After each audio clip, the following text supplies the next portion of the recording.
Okay, good morning. Welcome to KidMath number 12. KidMath number 12. Today, instead of working in art problem solving, we were doing just an old math contest just for fun because you got a trip you're doing today.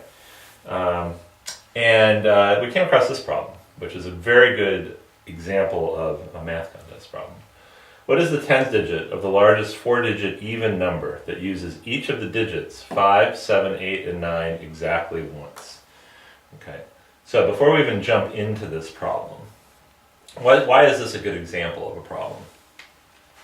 Well, because of this even number. Yeah, there's something really important in the problem itself that if you read it too quickly, you might miss. We don't want a four-digit number. We want a four-digit even number. And what is that? What does an even number mean?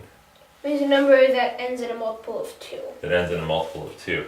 So when we're making this number, what do we know? Well, we want it to be the largest, so we want 9 up here. Okay. And we want it to be even, so we have to have 8 back here. Aha. There's only one even digit, right? Yeah. And that's the 8. So the 8's going to live here. And because you're right, let's underline the word largest too. Because these are the important words. And actually, the guy from Art of Problem Solving, Richard, Yeah. he actually recommends that when you're doing a math contest, you underline the important words just so you don't miss them. So we're looking for the largest. I guess tens digit maybe we could underline too. We're looking for the tens digit. What does that mean?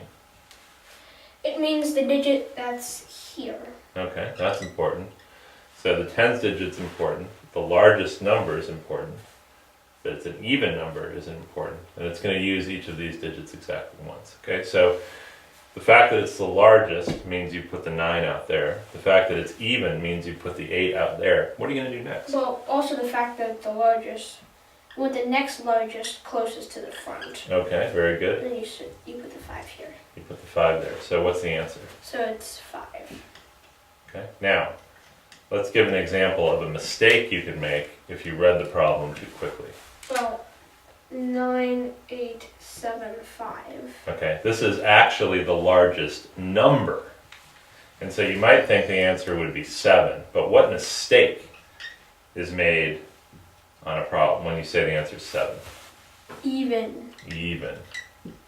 Okay, very important. So, good problem, very interesting math problem, but also very interesting from a reading point of view. You got to read the question carefully, otherwise you might think the answer is 7 when it's really 5. Okay, good job.